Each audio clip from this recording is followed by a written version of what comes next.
세계 민담 이야기 중국편. 중국 대륙은 유럽 대륙을 덮어버릴 만큼 드넓은 땅을 가지고 있는 나라입니다. 넓은 땅을 가지고 있는 탓에 그 풍토는 변화가 많고 자원도 매우 풍부한 나라입니다. 우리나라의 길이보다 더 길고 긴 강이 유유히 흐르고 있는가 하면 넓은 평야도 펼쳐져 있습니다. 서쪽에는 세계의 지붕이라고 불리는 히말라야 산맥과 파미르 고원이 있습니다. 하룻밤 만에 수도를 덮어버렸다는 대사막이 있는가 하면 배로 건너려면 며칠이나 걸리는 호수도 있습니다. 찬바람이 몰아치는 북쪽 땅이 있는가 하면 야자나무가 있는 열대 땅도 있습니다. 중국에는 세계 인구의 4분의 1을 차지하는 15개 인구가 살고 있으며 4,000년에 걸친 역사와 문화를 자랑하는 한민족과 쉰을 헤아리는 소수민족이 살고 있습니다. 민화는 이름도 없는 사람들이 몇백 년 혹은 몇천 년 동안에 걸쳐 전해 내려온 것이며, 이러한 민화 속에는 옛사람의 기쁨과 슬픔 그리고 꿈이 들어있는 문화유산이기 때문입니다. 제목: 검정당나귀. 옛날 어느 곳에 욕심 많은 구두쇠 대지주가 살고 있었습니다. 그런데 사람들은 그를 지주님이라고 부르지 않고 구두쇠라고 불렀어요. 이 구두쇠 대지주는 부인도 죽고 없었습니다. 게다가 아이들도 없을 뿐만 아니라 너무 구두쇠 짓을 하였기 때문에 친척들까지도 그를 돌봐주는 사람이 없었습니다. 그러나 구두쇠는 돈이 많고 땅도 많이 가지고 있었기 때문에 사람들에게 소작을 주고 머슴도 많이 부렸습니다. 이 구두쇠 영감 밑에서 머슴살이를 한다는 건 여간 고된 일이 아니었습니다. 아침에는 일찍부터 들판에 나가서 일을 하고 저녁에 집으로 돌아오면 물을 깃고 밥을 지어서 바치지 않으면 안 되었어요. 그리고 밤에는 밤대로 곡식을 빻아서 가루를 만들어야만 했습니다. 구두쇠는 당나귀 한 마리도 사지 않았기 때문에 머슴들은 낮에 일을 하다가 지친 몸으로 방아를 찢지 않으면 안 되었어요. 그런데 이것까진 참을 수 있다 치더라도 배불리 먹여주지 않는 건 참을 수 없는 일이었습니다. 하고 싶은 말은 많았지만 상대방은 대지주이기 때문에 함부로 입을 열었다가는 어떤 변을 당할지 모르는 일이라 아무도 말 한마디 하지 못했어요. 때는 바야흐로 한 해가 저무는 세밋 무렵이었습니다. 구두쇠 영감이 머슴들에게 장터에 가서 정월 설날에 물건을 사오라고 하였습니다. 그러나 사오라고 하는 것은 모두 자기 것뿐이고 머슴들 몫으로는 달걀 하나 사라는 말이 없었어요. 그래서 머슴들 중에서 가장 나이 많은 왕후라는 머슴이 입을 열었습니다. 나으리, 사오라는 것은 오직 나으리 것밖에 없군요. 머슴들은 밤 늦게까지 가루를 빻고 낮에 일터에 나가면 지치고 맙니다. 그러니 작은 당나귀라도 한 마리 사면 어떻겠습니까? 보통 구두쇠가 아닌 구두쇠 영감도 이 말을 듣고는 참 좋은 생각이로구나. 낮에 일을 잘 못해서는 곤란하지 하고는 이불 밑에서 돈을 꺼냈습니다. 자, 돈을 줄 테니까 당나귀 한 마리를 사오너라. 튼튼한 당나귀를 사야 한다. 그런데 돈을 받아보니 구멍 뚫린 엽전 2입뿐이었습니다. 이 돈으로는 당나귀를 살 수가 없었어요.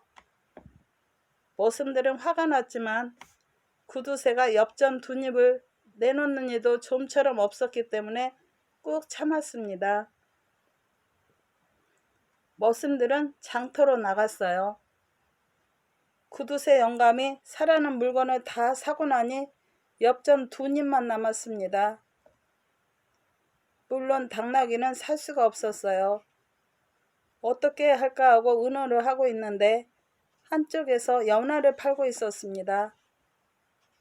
연화의 당나귀를 사면 어떻겠나?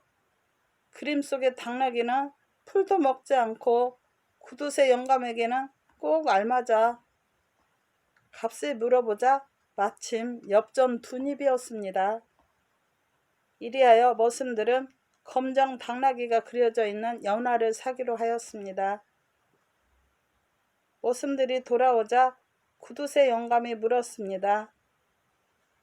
당나귀는 어떻게 됐나? 그래서 머슴들이 연화의 당나귀를 보여주었습니다. 왜 진짜 당나귀를 사오지 않았지? 이것을 한번 보십시오. 머슴들이 그림을 펼쳐 보여주었습니다. 그림에는 털이 반짝이는 검정 당나귀 위에 귀여운 남자아이가 타고 있었습니다. 됐어. 그림으로 그린 당나귀 일지망정 너희들이 부탁한 대로 사주었으니까 이제부터는 더욱 열심히 일을 하도록 해라. 이제부터는 더 많은 가루를 빠지 않으면 너희들의 밥을 줄이겠다. 구두쇠 영감은 말을 마치고 방 안으로 들어가 버렸습니다. 머슴들은 당나귀 그림을 방앗간 벽에 붙여두었습니다. 당나귀를 샀으니까 더 많은 가루를 빻으라고 했지만 그림 속의 당나귀가 어떻게 일을 할 것인가 생각하니 걱정이었습니다. 그러자 왕후가 좋은 수가 있다 하고 말하였어요. 오늘 밤에는 가루를 빻지 않고 그냥 자는 거야. 내일 구두쇠 영감이 물으면 회초리가 없어서 당나귀가 움직이지 않으니 회초리를 사달라고 하자. 그 다음날 밤에도 일찍 자버리자. 또 잔소리를 하면 당나귀 먹이가 없어서 당나귀가 움직이지 않는다고 하자. 우리가 가루를 빻지 않으면 구두쇠 영감도 먹을 것이 없어서 곤란해지겠지? 이리하여 그날 밤은 모두 일찍 잠자리에 들어갔습니다. 다음 날 아침 구두쇠 영감은 날이 새기도 전에 머슴들을 두들겨 깨웠습니다. 어젯밤에는 가루를 얼마나 빻았나? 머슴들은 졸리는 눈을 비비면서 일어났습니다. 당나귀는 좋은 당나귀지만 말을 잘 듣지 않습니다. 회초리가 없으면 당나귀를 부릴 수가 없습니다. 회초리 살 돈을 좀 주십시오. 구두쇠 영감은 할 수 없이 돈을 꺼냈습니다. 자, 돈을 줄 테니까 회초리를 사오너라. 이번에도 가루를 빻지 않으면 모조리 쫓아내버리겠다. 영감은 씩씩거리며 가버렸습니다. 머슴들은 그날 밤에도 가루를 빻을 생각이 없었기 때문에 일찍 잠자리에 들었습니다. 날이 저물자 구두쇠는 오늘 밤에는 열심히 가루를 빻고 있겠지 라고 생각했으나 머슴들은 코를 고면서 자고 있었습니다. 구두쇠 영감은 화를 내면서 머슴들을 두들겨 깨웠습니다. 잠을 다 떨쳐버리지 못한 머슴들이 투덜거렸습니다. 당나귀가 먹을 풀이 없어서 움직이지 않습니다. 구두쇠 영감은 무척 화가 났지만 어떻게 할 수가 없었습니다. 그는 생각을 고쳐먹고 이렇게 말하였어요. 자, 너희들이 방아를 찧어라. 일이 끝나면 밥을 배불리 먹여줄 테니. 머슴들은 구두쇠 영감이 한풀 꺾였기 때문에 더 이상 약을 올리지 않고 방앗간으로 발길을 옮겼습니다. 방앗간의 문을 열어보고는 모두 눈이 희둥그레졌습니다. 황금빛 옥수수 가루가 산더미처럼 쌓여있지 않겠습니까? 도대체 누가 언제 빻았을까?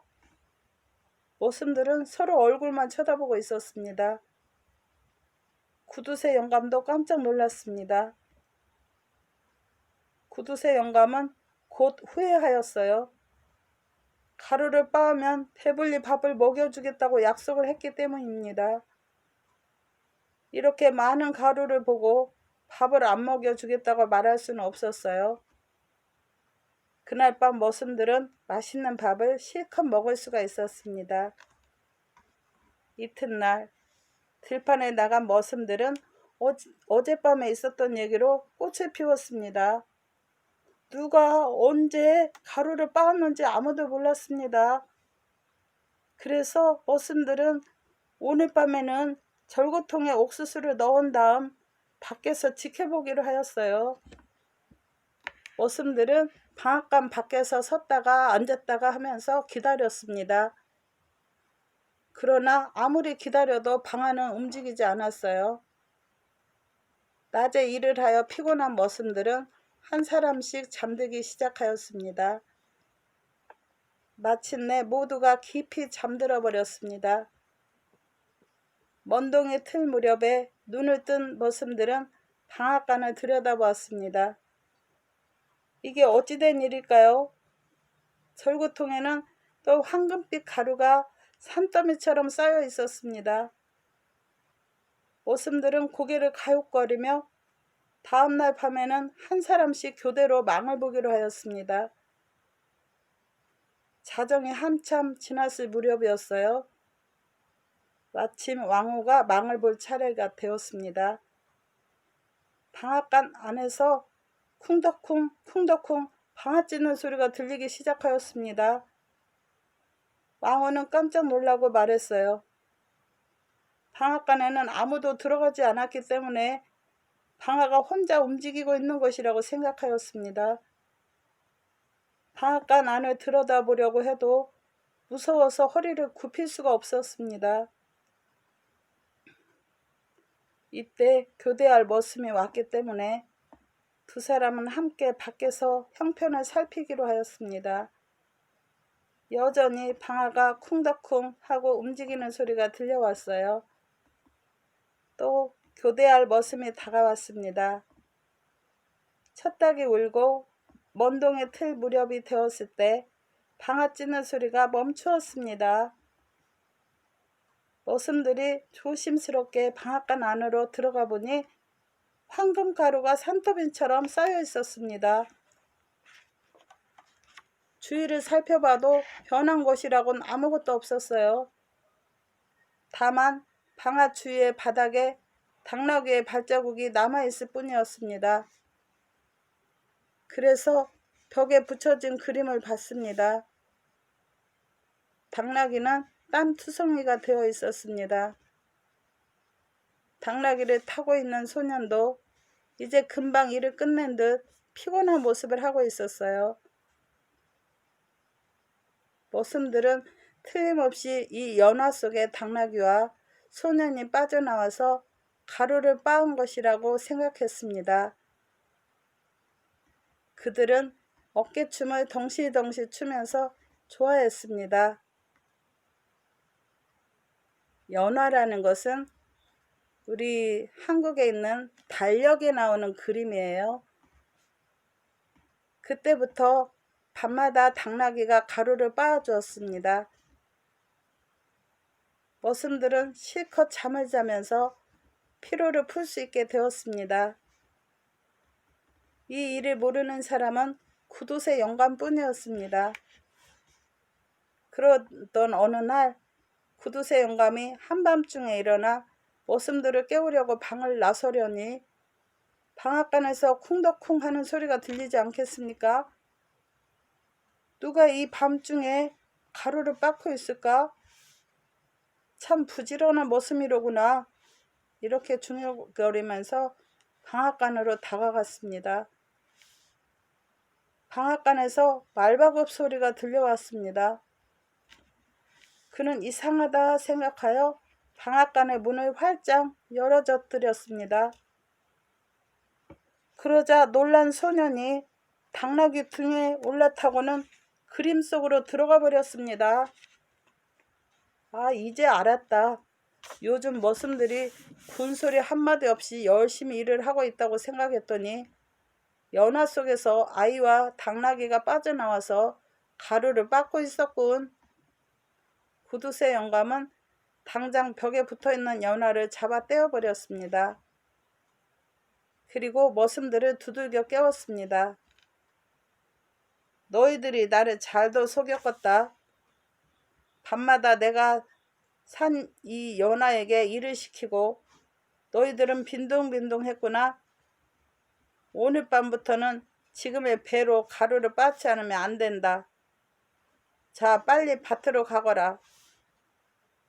머슴들은 연어가 떨어지고 없어 화가 났지만 까다가다가는 구두쇠가 찢어버릴지도 모른다고 생각하여 그 자리에서는 아무 말도 하지 않고 들판으로 나갔습니다.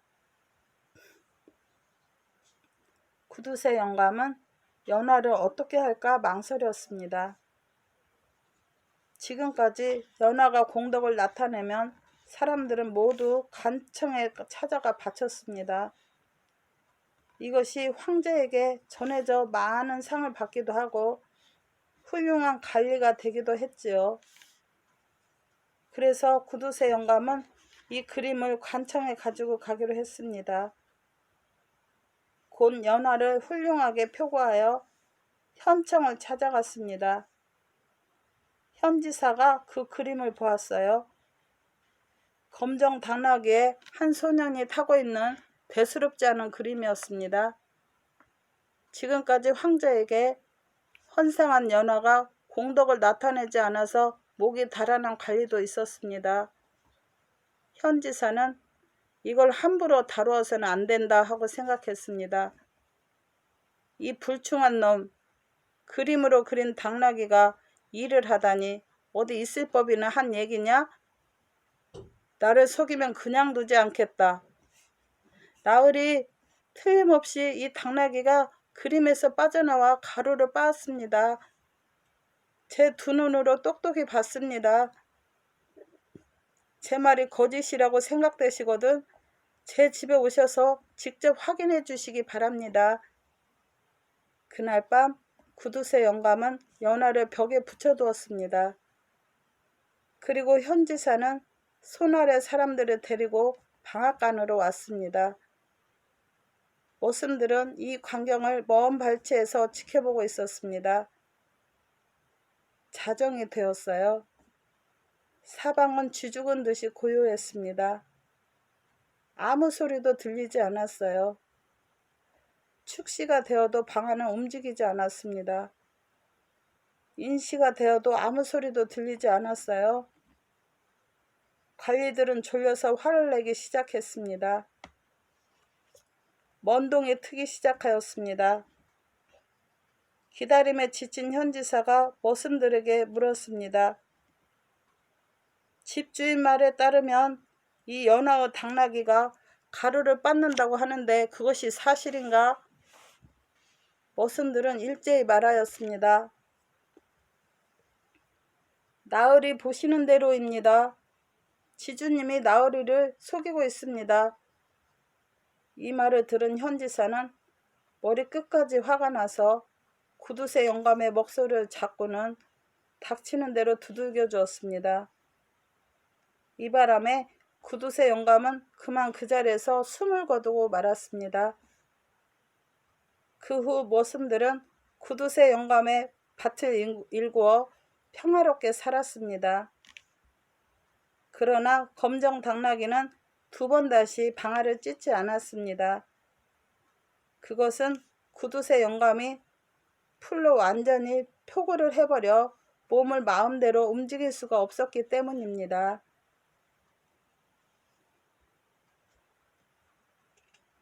여덟 형제의 복수. 옛날 어느 곳에 할머니 한 분이 살고 있었습니다. 할머니에게는 추우송이라는 아들이 있었어요. 추우송은 해마다 쑥쑥 자라났습니다. 어느 사이에 추우송은 훌륭한 젊은이가 되었습니다. 할머니는 빨리 손자를 보고 싶었습니다. 추우송, 이제 장가를 들어야 하지 않겠느냐? 이리하여 얼마 후 추우송은 장가를 들어 색시를 맞이하게 되었습니다. 색시의 이름은 슈잉이라고 하였습니다. 1년이 지나고 2년이 지났습니다. 3년, 4년이 지났지만 슈잉은 손자를 낳지 않았습니다. 할머니는 추우송이 일터에 나가고 없으면 언제나 슈잉에게 잔소리를 하였습니다. 그러나 슈잉은 그 일만은 어떻게 할 수가 없었어요. 그래서 남몰래 눈물을 흘렸습니다. 어느 날 추우송은 산에 나무를 하러 갔습니다. 나무를 산더미처럼 해서 등에 짊어지고 집으로 돌아오다가 좁은 산길에서 제 대지주인 왕파오피를 바로 만나게 되었습니다. 좁은 산길에서 나무를 잔뜩 지고 있었기 때문에 길 옆으로 몸을 피할 수도 없었습니다. 그러자 왕파오피는 추우송이 길을 피하지도 않을 뿐만 아니라 인사를 하지 않았다고 하여 몽둥이로 두들겨 패서 마침내 죽이고 말았습니다. 추우송이 죽게 되자 슈잉에게는 점점 더 괴로운 나날이 계속되었어요. 슈잉의 눈에는 눈물 마를 날이 없었습니다. 그러던 어느 날이었어요. 오늘 또 슈잉이 우물가에서 울고 있자니까 갑자기 비둘기 한 마리가 날아와서 물었습니다. 슈잉, 어떻게 된 거니? 왜 울고 있지? 손자를 낳지 않는다고 해서 언제나 할머니에게 야단을 맞고 있단다. 주인은 왕포피에게 맞아 죽었어. 그래서 슬프고 슬퍼서 이젠 울지 않아도 돼. 뒤뜰의 복숭아 나무에서 제일 빨간 열매를 따서 먹어봐. 그렇게 하면 아이를 낳을 수 있을 테니까. 하얀 비둘기는 이렇게 말하고 훨훨 날아가 버렸습니다. 슈잉은 비둘기가 말한 대로 복숭아 열매를 따 먹었습니다. 이게 어떻게 된 일일까요? 이튿날부터 산기가 있더니 마침내 슈잉은 아이를 낳았습니다. 그것도 하나, 둘, 셋, 넷, 놀랍게도 8이나 낳았습니다. 할머니도 처음에는 기뻐하였지만 나중에는 불평을 털어놓기 시작하였어요. 아이를 낳아라 낳아라 할 때는 낳지 않더니 이제 와서 단숨에 8명이나 낳다니 도대체 무엇을 먹이고 무엇을 입힐 생각이냐? 모두 굶겨 죽일 거냐? 과연 할머니의 말이 옳았습니다. 슈잉은 어떻게 하면 좋을지 알지 못하였습니다. 이튿날 아침 슈잉은 또 우물가에서 울고 있었습니다. 그러자 하얀 비둘기가 날아왔습니다. 슈잉, 어떻게 된 거야? 왜 또 울고 있지? 귀여운 내 아이들이 굶어 죽게 될 것 같아서 내일 아침에 여기 와. 바닥을 모르는 항아리하고 사철을 모르는 옷을 줄 테니까. 바닥을 모르는 항아리에선 맛있는 음식이 얼마든지 나온단다. 그리고 사철을 모르는 옷은 여름엔 시원하고 겨울에는 따뜻하지. 해마다 커지니까 언제까지나 입을 수 있어. 하얀 비둘기는 이렇게 말하고 훨훨 날아갔습니다. 다음날 아침 슈잉이 우물가에 와보니 과연 항아리 하나와 옷 8벌이 놓여 있었습니다. 이때부터는 아이들의 먹을 것과 입을 것을 걱정하지 않게 되었어요. 할머니는 이 항아리와 옷을 보고 무척 기뻐하였습니다. 그러나 얼마 후 길게 한숨을 쉬었습니다. 아이 8명에게 무엇이라고 이름을 붙이지? 이름이 없으면 돼지 새끼나 다름없어. 슈잉도 그러겠다고 생각했습니다. 이튿날 아침 또 우물가에서 눈물을 흘리고 있으니까 하얀 비둘기가 날아왔습니다. 슈잉, 어떻게 된 거지?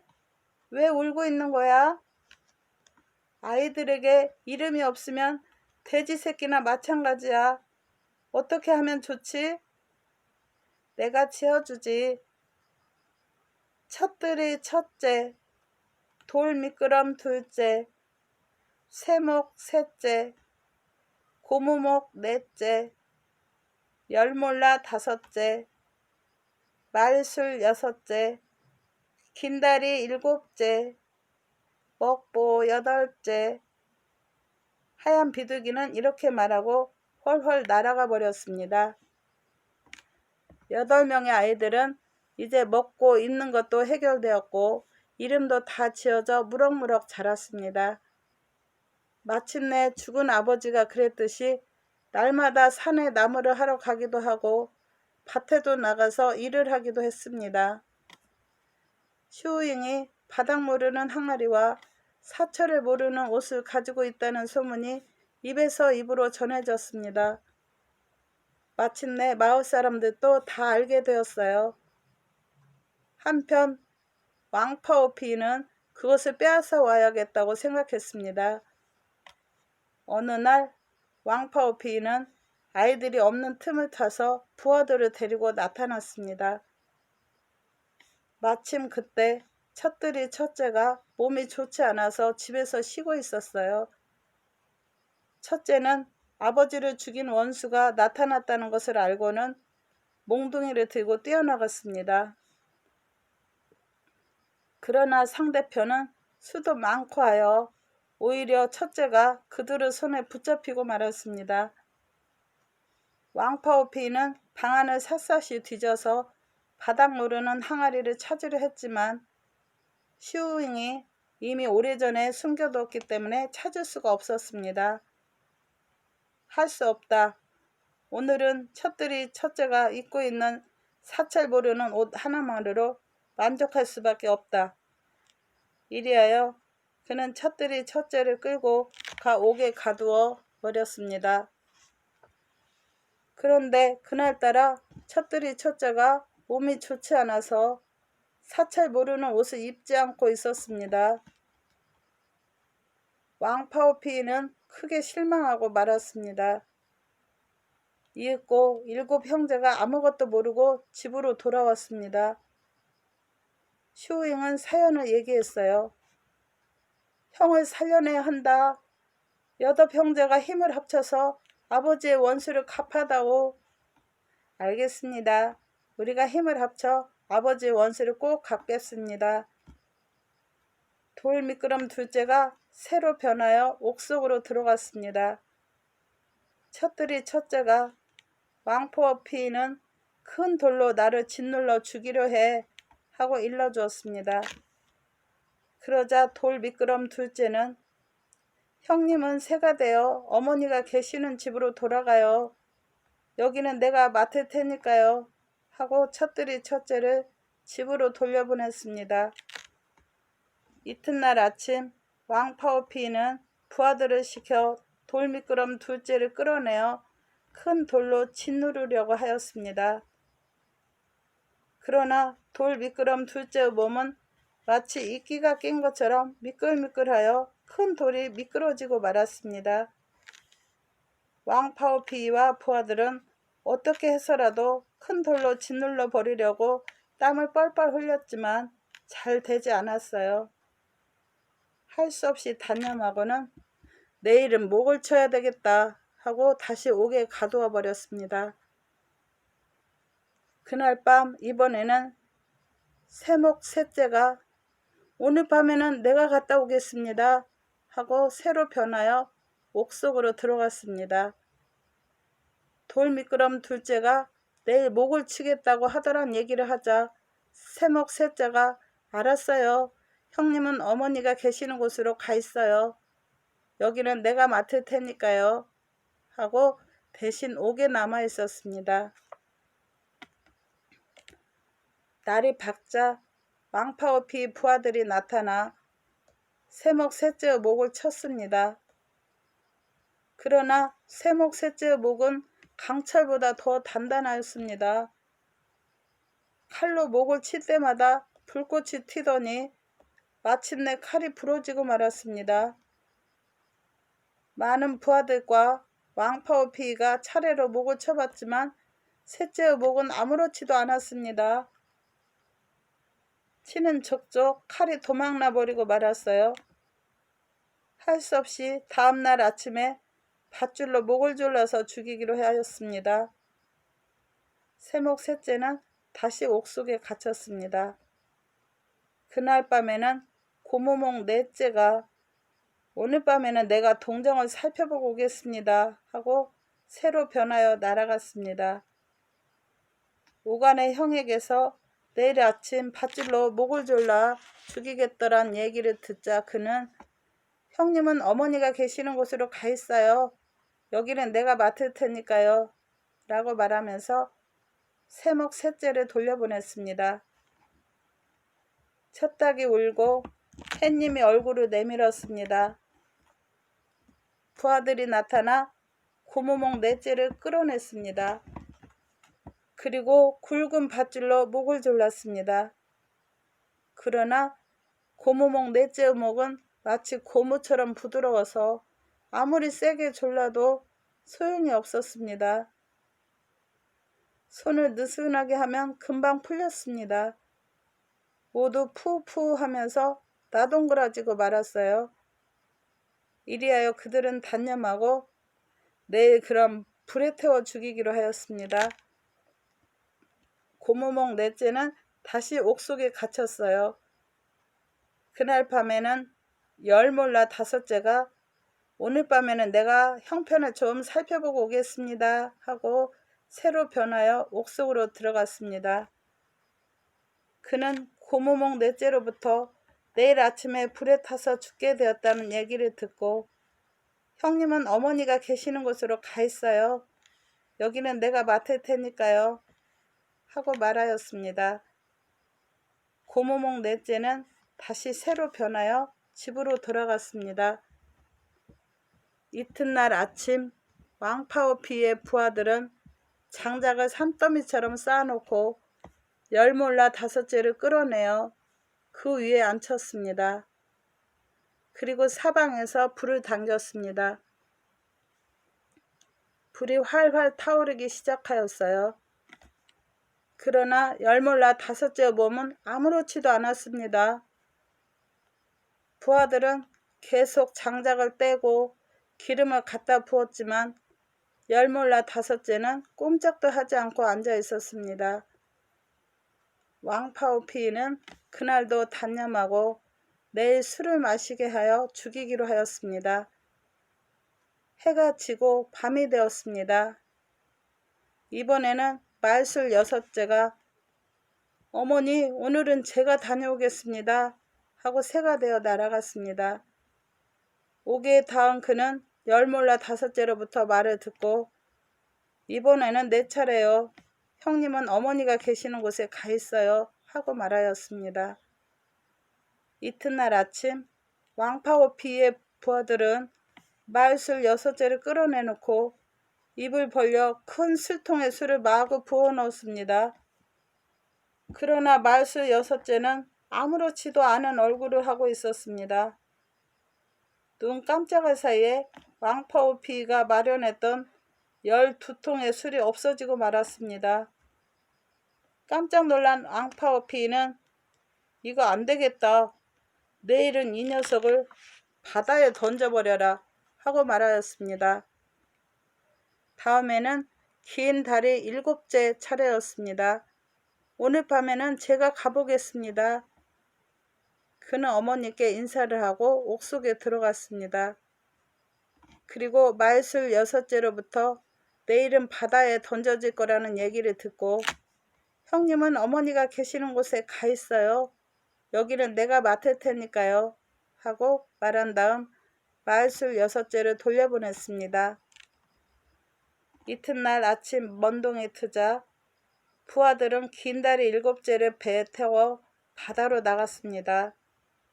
무척 깊은 곳에 왔을 때 부하들은 긴다리 7제를 바닷속으로 던져버렸습니다. 그러나 물은 긴다리 7제의 무릎까지밖에 오지 않았어요. 긴다리 7제는 태평스럽게 발을 씻고 있었습니다. 왕파오피의 부하들은 그를 다시 배에 태워 더 깊은 바다로 데리고 갔습니다. 아무리 깊은 곳에 가도 긴다리 7제의 다리는 점점 길어져서 도저히 물속에 빠뜨릴 수가 없었습니다. 할 수 없이 다시 데리고 오니 기슭에 있던 왕파오피가 한숨을 쉬면서 내일 아침에는 밥을 10만 그릇 먹여서 배를 터뜨려 죽여라 하고 말하였습니다. 아직 한 번도 왕파오피와 대결하지 않은 사람은 먹보 8째 뿐이었습니다. 이번에는 내 차례입니다. 그는 새가 되어 옥에 들어갔습니다. 저들이 내일 내게 밥을 10만 그릇 먹여서 죽일 작정이란다. 긴다리 7제가 말했어요. 기다리고 있었습니다. 내가 일할 때가 됐어요. 형님은 어머니 곁에 가 있어요. 긴다리 7제는 먹보 8제를 남겨두고 떠났습니다. 이튿날 아침 왕파오피는 먼동도 트기 전에 부하들을 깨워 10만 그릇의 밥을 짓게 하였습니다. 밥이 다 되자 먹보 8제를 끌어내어 이 밥을 다 먹어라 하고 말하였습니다. 먹보 8제는 큰 밥그릇에 가득 담긴 밥을 한 입에 한 그릇씩 넣었습니다. 얼마 후 10만 그릇의 밥을 다 먹어 치웠습니다. 큰일 났다. 이러다가는 곳간이 다 비겠다. 가거라, 빨리 가거라. 먹보 8제는 이제 겨우 배가 좀 부르구나 하고 배를 슬슬 어루만지다가 왕파오피의 지붕 위에 올라가 엉덩이를 까내리고 앉았습니다. 그리고 먹은 밥 10만 그릇을 똥으로 누니 높고 높은 담으로 둘러싸인 왕파오피의 집은 그만 똥바다가 되고 말았습니다. 왕파오피도 가족도 모두 똥바다에 파묻혀 죽고 말았습니다. 그런데 저 하얀 비둘기는 어디서 왔을까요? 하얀 비둘기는 왕파오피에게 죽음을 당한 추우송이었습니다. 그가 죽어서도 슈우인과 아이들을 지켜주었던 것입니다.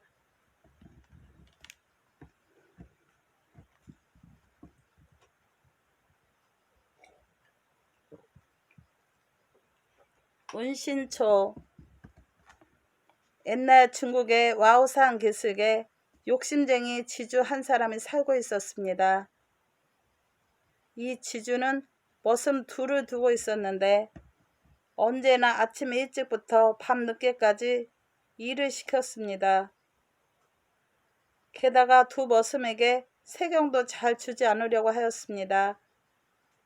2 머슴은 언제나 지쳐 있었고 세경도 제때에 잘 주지 않아서 언젠가는 한 번쯤 지주를 골탕 먹여야겠다고 마음속으로 다짐하고 있었습니다.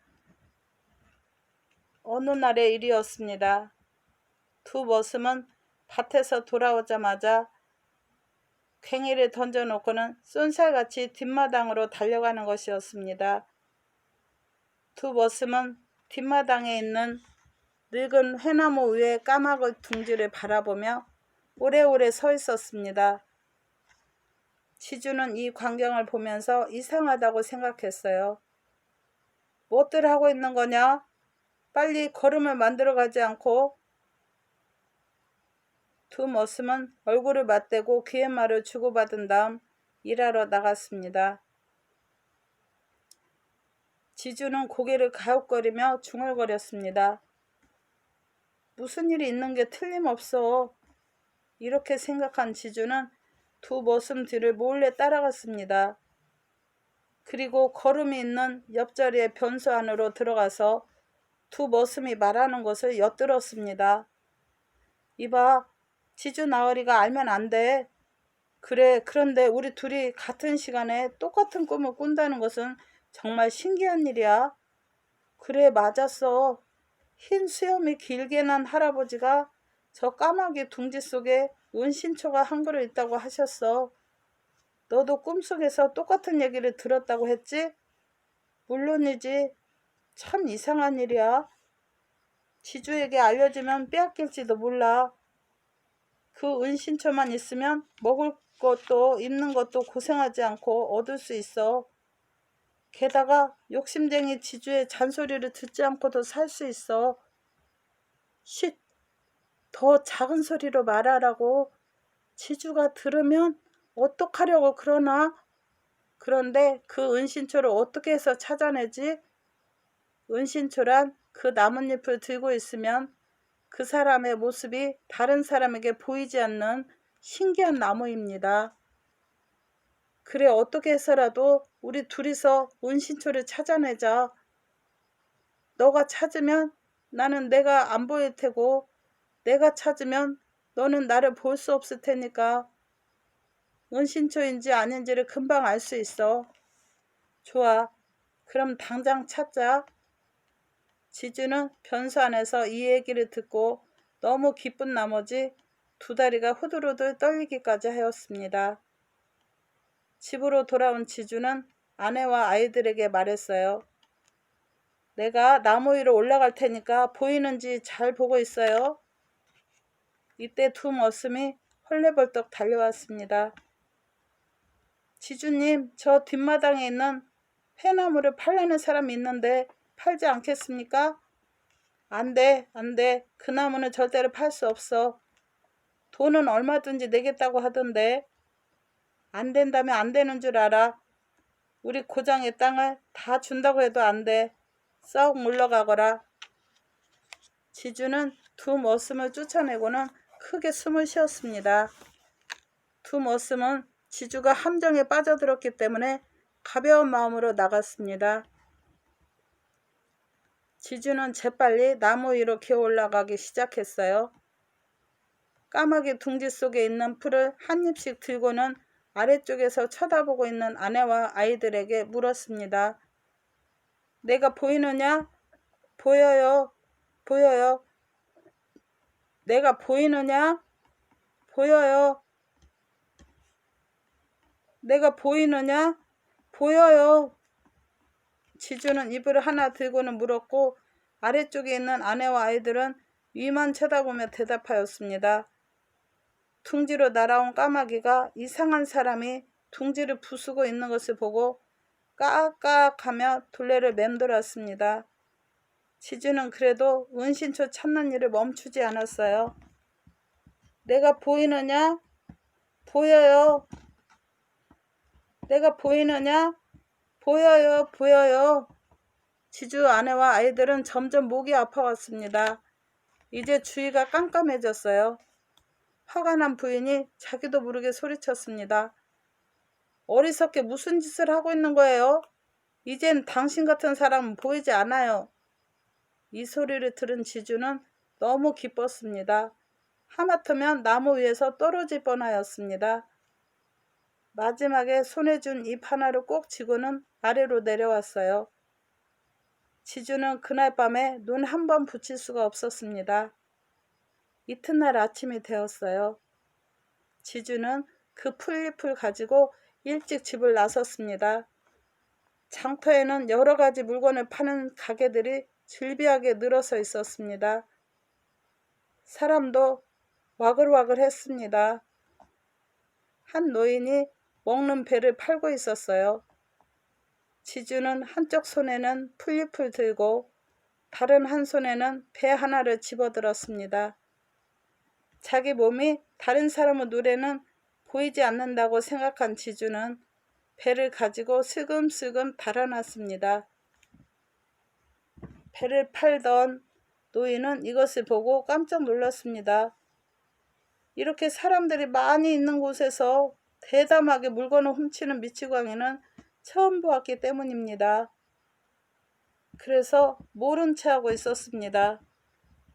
지주는 마음속으로 자기의 모습이 보이지 않기 때문일 것이라고 생각했습니다. 지주가 또 얼마쯤 걸어가니 이번에는 떡장수가 있었습니다. 지주는 떡 하나를 훔쳤습니다. 떡장수가 또 이 녀석은 틀림없이 바보일 것이라고 생각하여 아무 말도 하지 않았습니다. 톡톡이 재미를 본 지주가 이번에는 대단한 일을 생각하게 되었습니다. 지주는 발길을 옮겨 현청을 찾았습니다. 현청이란 지금의 도청과 같은 곳입니다. 가짜 은신처 입을 튼 지주는 자꾸 현청 안으로 들어갔습니다. 대문에는 어깨가 딱 벌어진 문지기들이 지키고 있었어요. 그들은 이상한 사나이가 늠름한 모습으로 들어오는 것을 어이없이 바라보기만 했습니다. 지주는 속으로 빙그레 웃었습니다. 저 문지기들 눈에는 내가 보이지 않을 거야. 마침내 지주는 지사님이 있는 방 안까지 들어갔습니다. 지사님은 책상 위에 도장 상자를 놓고 서류를 보고 있었습니다. 지사님은 이상한 사나이가 나타난 것을 보더니 잠시 멍하게 있었습니다. 그러자 자기의 모습이 지사님의 눈에는 보이지 않을 것이라고 생각한 지주는 도장 상자를 겨드랑이에 끼고 터벅터벅 걸어 나왔습니다. 지주는 지사님의 도장을 가지고 자기가 지사 노릇을 하려고 생각했던 것입니다. 이것을 본 지사님은 지주의 옷자락을 끌어당겼습니다. 그래도 지주는 아직 자기의 모습이 보이지 않는다고 생각하였습니다. 이 나쁜 녀석, 걔 누구 없느냐? 지사님이 소리쳤습니다. 이리하여 욕심 많은 지주는 지사님에게 붙잡히고 말았습니다. 들어주셔서 감사합니다. 항상 편안하시고 건강하세요. 구독과 좋아요는 격려가 됩니다.